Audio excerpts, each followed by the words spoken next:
Hello. Hello? Hello, you're right. Yeah, sound. How have you guys been? All right, man. How are you? Good. Yeah, mate, I've been alright. Just fucking uni started again. It's just like How's that going? shit. Yeah, as well. Yeah, so just sort of like adjusting to that, really, just trying to keep busy. But yeah, Yeah, I guess we'll kick it off. So today we're talking to you about your new single "Different Skin" featuring Jacob Holroyd that's coming out on the 23rd of November. First of all, I want to say it's an absolutely beautiful track. Personally, you. one of my favourites. Thanks. And I'm really glad that we got to hear it before the release. Where did the inspiration come for this track? It's kind of a bit of a mad one, this song, because like I had the line like "we're all different skin in the same sun" in my head since about like 2018. Like it's really weird because it was like before I'd even moved to Birmingham and stuff. I was like working in the co-op like back home. I'd sort of given up on music like temporarily, and then like I just had this like thing in my head. Like I remember, I literally will never forget it. I was at work and I was stacking some quavers while I was doing.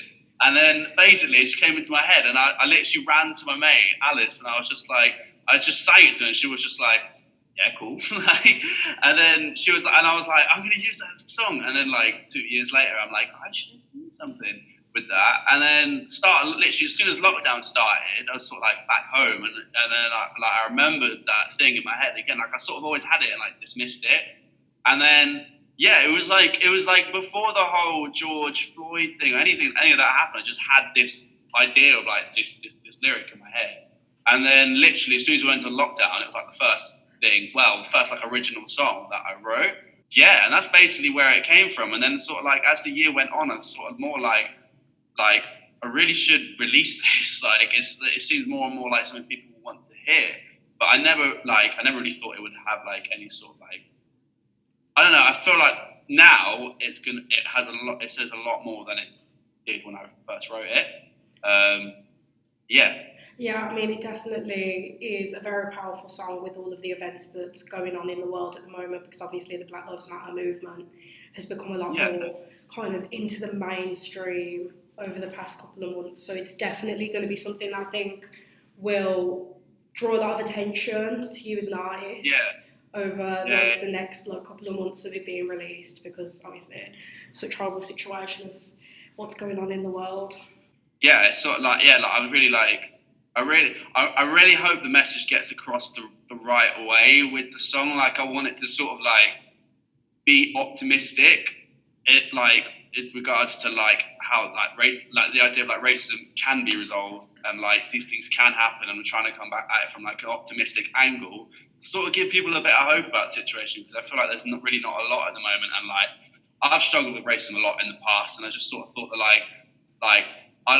there are lots of amazing songs about racism at the moment, but I just kind of want to feel less sad when I listen to them. So I wanted to write something that was like optimistic and like hopeful about where the situation could go with everything. Yeah, definitely. So obviously we've seen you collaborate in the past with the likes of people like Ladama, and obviously this song is also a collaboration.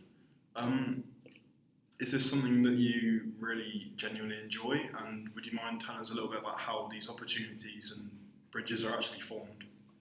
Yeah, thank you so much for your kind words on the remix as well. I really love that, what you guys wrote about it. Basically the thing with Adama was like, me and Chris are really good friends. Like he's coming around here later to record a song. Like we're just really good friends. So it was sort of like we were just like at the Dark Horse one night. And we were like, well, let's just do a remix. And then like I think one of the things I think it happens a lot in hip hop, which is amazing, like collaborations and stuff like that. And in the dance world, it happens a lot. But I just don't like. I just don't see it happening a lot with. Sorry, my housemate's me. I don't see it happening a lot with guitar bands, and I think it's cool. I think like I don't really want to be seen as like an artist that is just like about their collaborations. Like I want to have my own stuff, but like I don't think like shying away from the idea. Don't know if you can hear that. Can you hear that in the background? A little bit, but it's not like you're speaking over it, so it's fine. Okay. I'm just going to tell my housemates that I'm doing an interview right now, just so they know. Just give me like 2 okay, seconds. that's fine. Yeah, what was I saying? Oh yeah, collaborations. Yeah, I just think it should be done more, and I'm a fan of it. Like, I like doing it. I think they're very valuable experiences, and they're fun as well. Like, it's fun to make music with other people, and like you learn a lot from it. Yeah. Yeah, so we spoke to another band the other week called Springs, and we were talking to them about like making music through lockdown and stuff. And it kind of became noticeable to us how hard it is to kind of make a track as a band within the middle of lockdown and through a pandemic. What was it like working with completely different artists through this? Because I can imagine there are some senses where it could be quite easy, but there are some senses where it could be quite hard. It wasn't like as easy as I thought it would be, especially with the remix, because there's a lot of like backwards and forwards stuff. But I was really lucky about with Jacob was that we're both from Reading, and we've been mates for like years. We've been like really good friends for a very long time. So, and then we were literally just like, I think we're at the pub. I'm always at the pub when these things happen. And then it actually originally started as like throughout lockdown, I was basically trying to like make a sort of like choir to sing at the end of different skill. You can hear some voices that come in like towards the end. Basically, the idea was before like to sort of have that in the BIM studio, but we couldn't do that. So I was messaging loads of people over lockdown if they could send over parts like themselves and like just them singing over it, and I would like mash the whole thing together myself. And it was quite difficult because a lot of people were sort of not really in the right place to actually be doing a lot of music stuff. Like, it was pretty, like, I knew for a lot of people it was quite tough, and I felt like I was just annoying everyone a little bit, being like, "Hi, do you want to do this thing?" And then like when I like lockdown sort of easing out and like July time, and then like all the bars and stuff opened, I was back home in Reading. And then I was speaking to Jacob about it, and I was like, "Yeah, if you just wanted to send over like the quiet part." And then as soon as I said that, I was like, "Dude, why don't you just like sing on the song?" Like, because I don't know, I just thought like it's not the kind of thing. I think it's the kind of thing where I want to be seen as like it's an opinion that was made sort of like it's not just me like preaching. It's like more people type thing. Like, I think like the whole idea of like the collective community and in the song is really cool. I basically, and then he just came around to mine one day, and we were in the sort of same social bubble at the time when that was the thing. We were like, well, we just like sort of like keep distant from each other, and I had the space in my back garden, so we came around and recorded it, and it was like, with Jacob, it was probably like the easiest out of all of them, and like working with them as well is like insane. Like, he's just like talent wise and like professionalism wise, he's like one of the best people I know. I mean, it's really nice to kind of see loads, like, you working with like different artists at the moment, because I feel like now more than ever we need to kind of support each other, especially in the music industry, with everything that's obviously being said by the government at the moment. I think it is really nice to kind of see you kind of bringing together different artists, bringing together this kind of little community and supporting each other and having each other's backs. Definitely, it's something that I think a lot more artists need to do at the moment, but obviously it is difficult because of recording. Some people can't get into studios, and some people just don't have access to the facilities at home. Yeah, for sure, it's like super difficult at the moment. Like, I feel like one of my tutors, Johnny, is an absolute legend. I look up to him loads. He said, I remember, like, there was a time where I wanted to stop producing and just sort of go to studios and stuff because I didn't really think it was like up to standard. And he was like, carry on doing that. Just carry on doing your producing, and you will be so thankful that you did one day. And then, like, as soon as we went into lockdown, I was like, I feel really like sort of lucky that I could still put out and record music when other people like aren't less able to do so. So. Yeah, no, I know how difficult it has been for some people to sort of like to keep things going, and it's affected so many of my friends' mental health and like throughout the period, just because they just feel like sort of disregarded and like a bit sort of like powerless to like actually be able to move forward in their careers. And it's like, I'm not saying there's anything wrong with that. Like we all felt the same thing, but it was just kind of like tough to see it, I guess.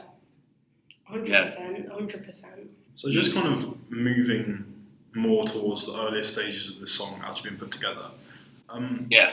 about the writing process. So would you say that you're more of a like quote unquote napkin writer, like where you just kind of scribble little bits here and there down, or do you the kind of person that just needs to sit down for like an extended period of time and really put all of your time and effort into writing that one thing?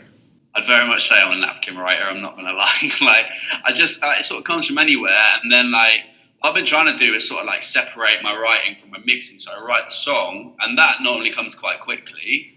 The only one that really hasn't was this one, I guess. But yeah, or like it's definitely been like over the longest period of time. But like I'm normally the kind of person where like the smallest thing, like I'll have a voice note and I'll turn that into something, and that goes to something, and that goes to something, and that goes to something, and then I'll put it on my laptop, and then like that's a whole other world because I've got the song and I'm like add in all the like I call it the seasoning, like with all producing and stuff, like add all the seasoning, and that takes ages. Takes like that comes from anywhere as well. So yeah, I wouldn't say I'm like set. I have a set way of writing. I like getting in my own little like zone. I like sort of like I don't know, like having my setup where I can just sort of like lock the door away and like, I can sort of feel comfortable to say and do what I want to do. But like, yeah, I wouldn't really. I would say I'm more just sort of like take anything from anywhere and like put it together type of thing. I love recording at uni or like writing at uni in the rooms there because I sort of feel like pressured by the time period there. Whereas at home, it's like just gonna do what you want really. How long would you say it kind of takes you to kind of write a track? Once you've got kind of the whole basis of these things that you've got from here and there, how long would it take you? Because obviously you mix it yourself, so. It depends really. So I'm doing this like songwriting challenge at the moment. It's like 30 songs in 30 days, and then it's like, so for that the songs are coming out sometimes in like 15 minutes, and then it's like the song comes out really quickly, but then it's sort of like turning it into the new is the thing that takes a long time.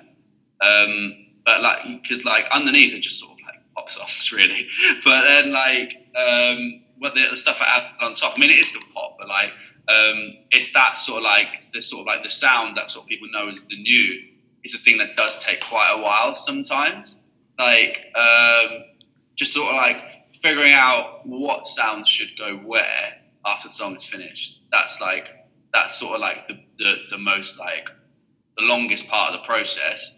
And then when it gets to the point of mixing, it sort of like depends on how best way to describe it. I procrastinate a lot when I'm mixing because I'm just like I don't find it as fun. I just sort of feel like I have to do it. Yeah.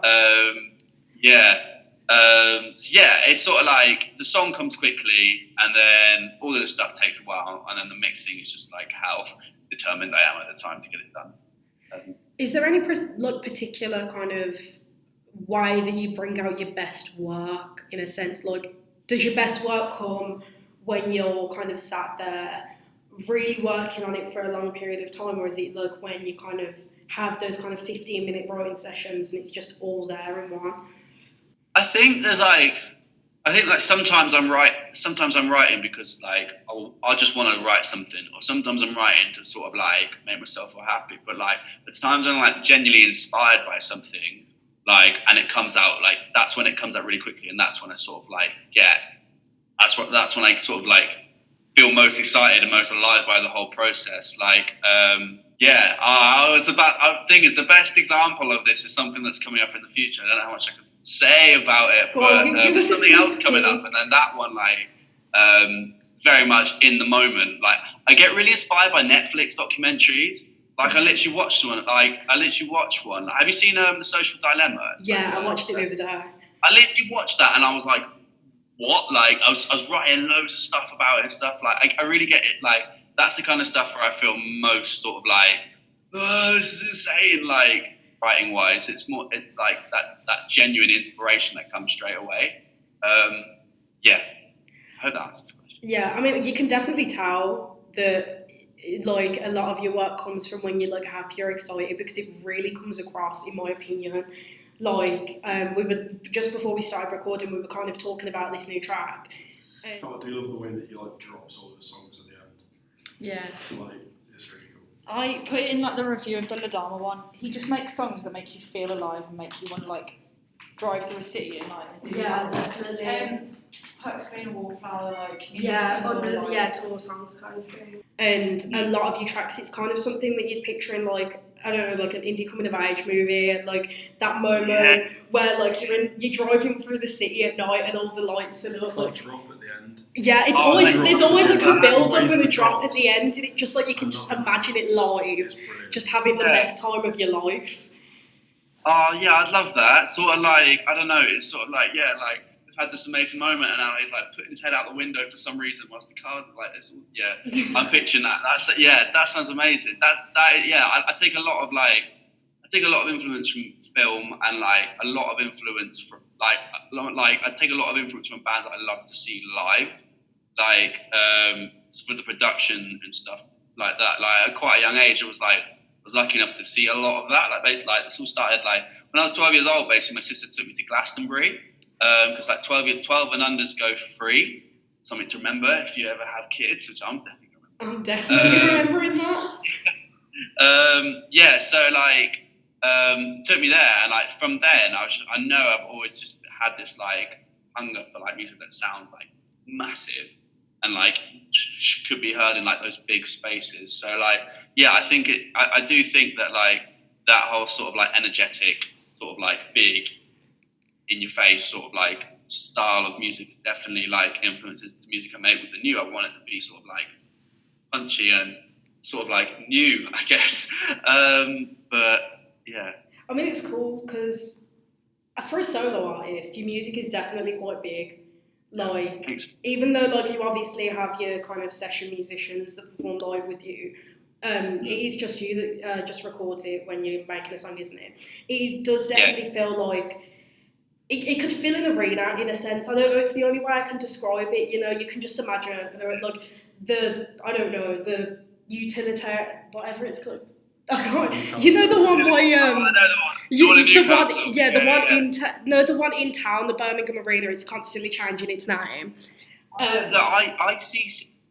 I know. The one by the ICC. Yeah, I can just imagine being stood in there with like every single seat packed, and like as you said, it's the build up and the drop at the end, and the entire crowd just going like. I remember, what was it? I think last time we interviewed you said something about being like if the Killers went EDM.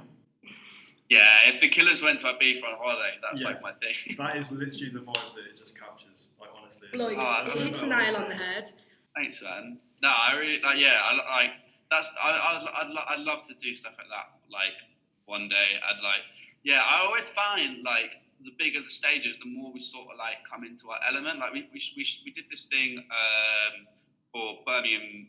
Well, this Russian music festival actually, called the Euro Music at Birmingham Streams, like a new venue.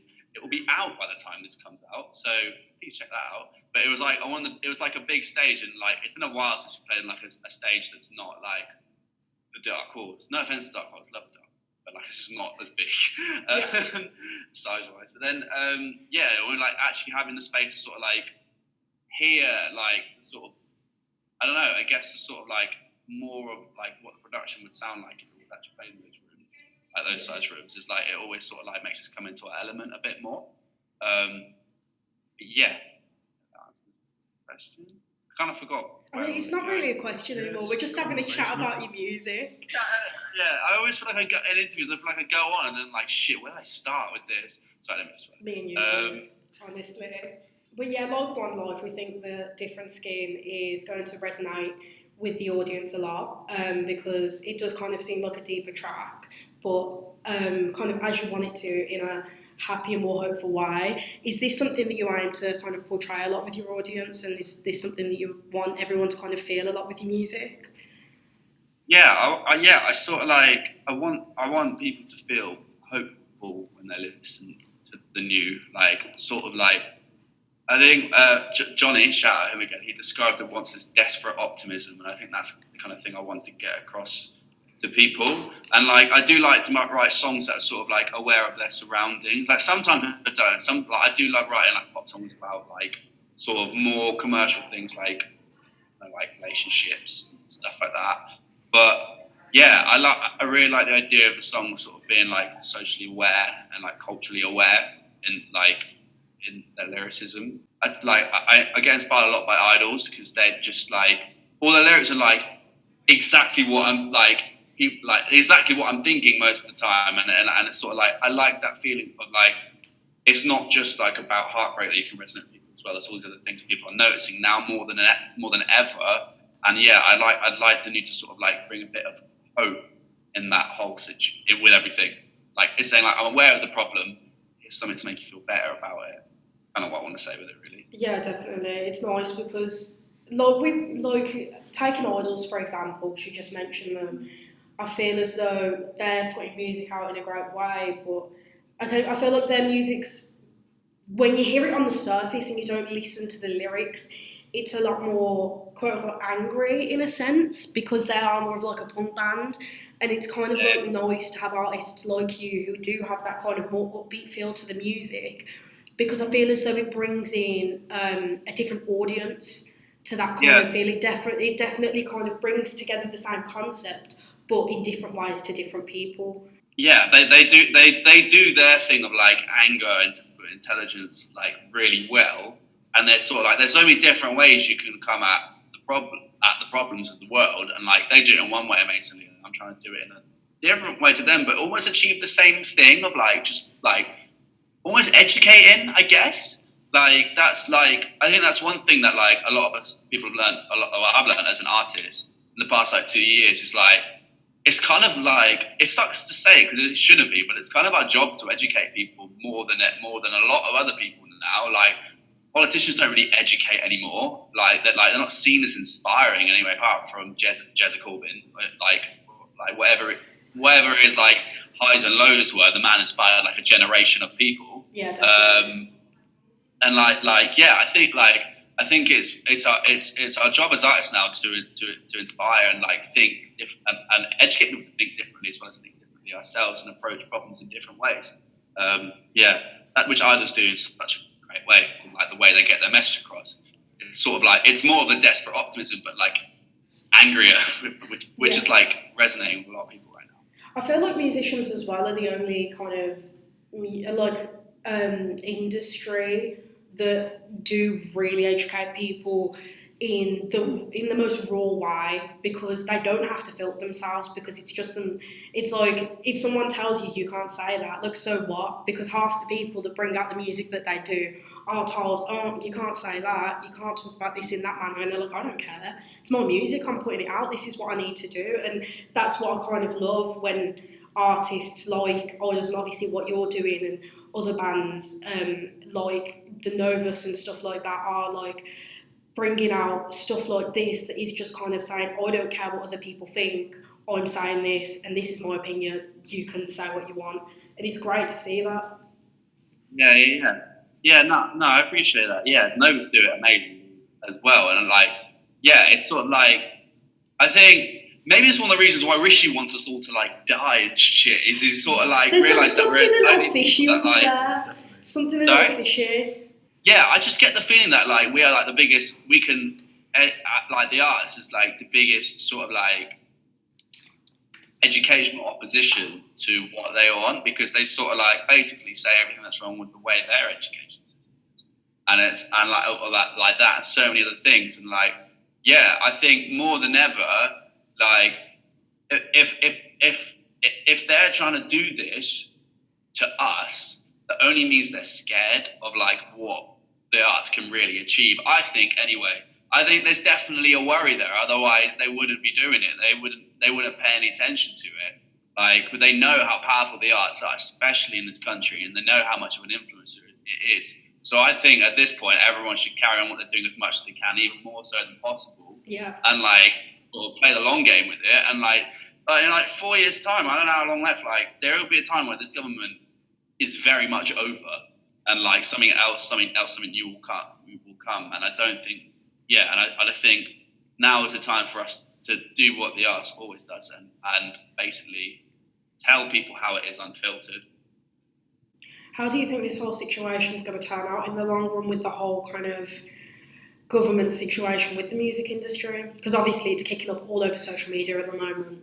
Honestly, like I'm very much worried about, like, I said this to my housemates the other day, I was like, guys, it's going to be like a revolution or something. Because it's like, I don't know, it's just sort of, it's getting more and more to the point where it's like, it's becoming so like, it feels so like dictatorial. Is the right word?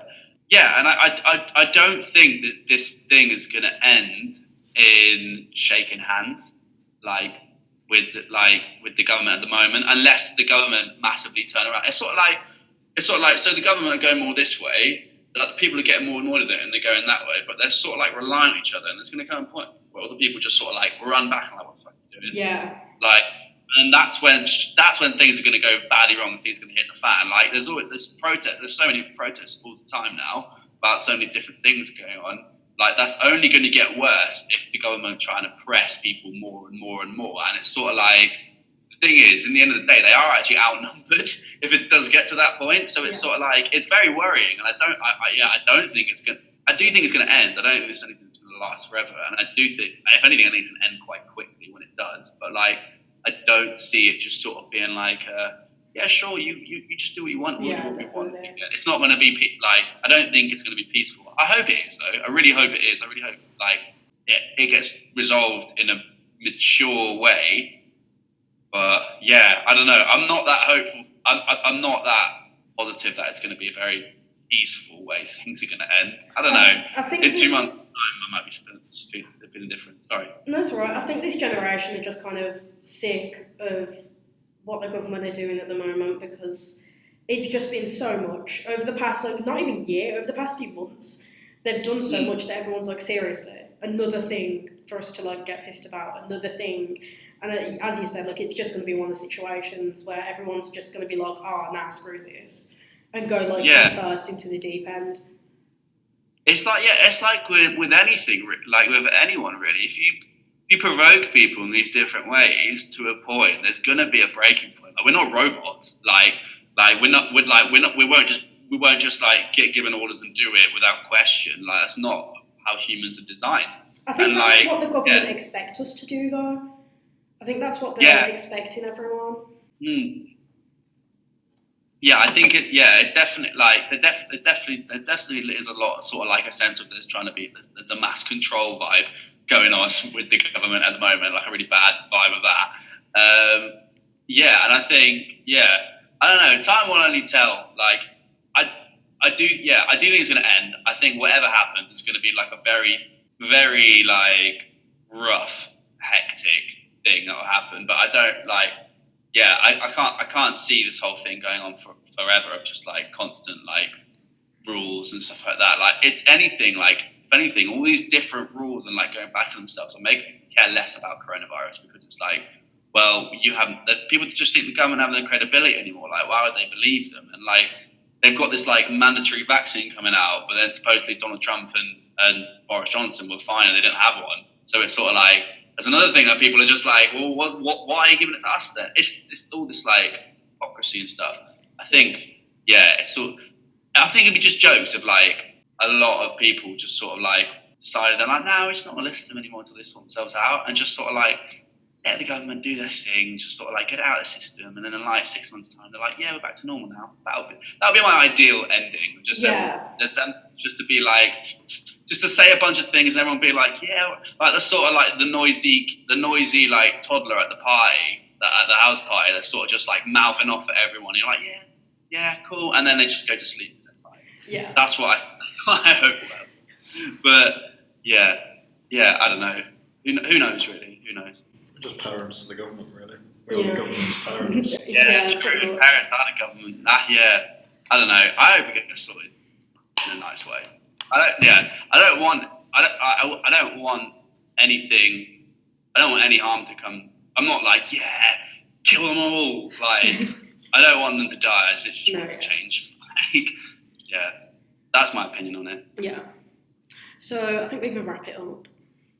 Yeah, that's cool. Are there any final points you want to put out there about anything we've spoke about today, about your new track, anything else? I don't know. Is there anything else you want to let everyone know? I guess I just like, I want the song to be seen as like a sort of like accepting both sides of the argument and just like hoping everyone that realises there is a problem. Like the whole "we're all different skin under the same sun" is meant to be like but all lives matter, like sort of like example. And then, but some of us are running out of places to run this sort of like idea of like, yeah, we get that all lives should matter, but right now they don't. That's like the whole idea behind it. I really hope that message isn't like construed as like I've become part of the All Lives Matter movement. That's like the exact opposite of what the song is about. Yeah, that's the one thing I just like really hope people would understand with it really. And I can't wait to play it like in an actual like mosh pit, sweaty filled room. Have you got any gigs really coming up, or like socially distanced gigs coming up? We actually have, we just did two sold out ones at it was at the Dark Dark Horse with the Dharma, weren't it? Yeah, they were amazing. It was so good to be back. Our next one is Point Swim Deep at the end of the year. That's not social distance, but I imagine it will become social distance. I'm not too sure. Isn't it? Sorry? Is it sold out? It is, isn't it? I don't know. I don't actually know. I haven't checked it in ages, to be fair. I don't think it is sold out, you know. Because I think it's sold out. Because where is it? It's like a smaller venue for like Swim Deep. That Amaroo's. Oh, it probably will be. Yeah, that's what I was thinking. Because like I think it sold out really quick, so I was gonna get a ticket, and I was like, oh, that's cool. Yeah. No, that's definitely like if that gets to go ahead, that should be the perfect one. I've got Swim Deep for a long time. I jumped out of my seat. I was in bed. I was just in bed one day, and like we got put forward for it, and I was sort of aware of it. And then I was like, but I was sort of in my head like you get put forward for these things a lot. Like I never really had one of them like that come through. Yeah. And then Tom Holloway just messaged me like, yeah, we confirmed you. Can we announce in like 4 hours? I was like, bro, like jumped out of my seat, like ran and told my mum, and she was like, Swim Deep, and she doesn't she doesn't listen to a lot of bands. And I was like, they're like amazing. They're like it's a massive band. And then she was like, oh, that's great. And then. Yeah, I was like, oh, you can get tickets. And she was like, yeah, we'll see. And I'm just like, Swim Deep. But yeah, that's gonna be. That is like amazing. A big deal, though. Like they are some of the OGs, of the B-Town scene. I've loved them so long, man. I literally I put it in my group chat because we went to see them live in like 2014 at Reading, and then I've seen them. All my mates seen them loads of times, and. So yeah, it was cool. It was like a bit of a coming of age thing. Yeah, that's basically it really. I can't think of anything else. I was going to say big shout out to Jacob. Yeah, he couldn't be here because I'll be honest. I kind of forgot to mention. I mentioned him the other day that I was going to do some interviews and stuff, but I kind of forgot to tell him the date for this one. So, but we've got more coming up where we're both doing it together. We're always going to be pumping out content, so if he wants to work with us, he can get in contact, or we'll get in contact with him and stuff, and sort something out with him in the future. So definitely, he's got a band called Jacob and the Moons. They are wicked. They're like about to do some releases and stuff. I don't want to give away what they're doing, but they've got some exciting stuff planned, like for next year. So check them out. So is there anything that you want to mention that you've got coming out in the future? Or where can people find you on social media, find your new track that will be out on November 23rd? So, yeah. I do have some stuff coming up in the future. As you've probably seen, I'm talking now because this will have come out now. As you've seen, like, social media, everything's been updated with a new style, so that's sort of a hint of, and there's something in the social media that is a hint to the next release. Okay. So yeah, figure that out. Anyone that does gets a free t-shirt when I eventually buy them. So Instagram at the new official, that's like any Facebook at We Are the New, and Twitter's also We Are the New. The song's available like Spotify, Deezer, Apple Music, SoundCloud. Music videos are going to be coming out in weeks afterwards.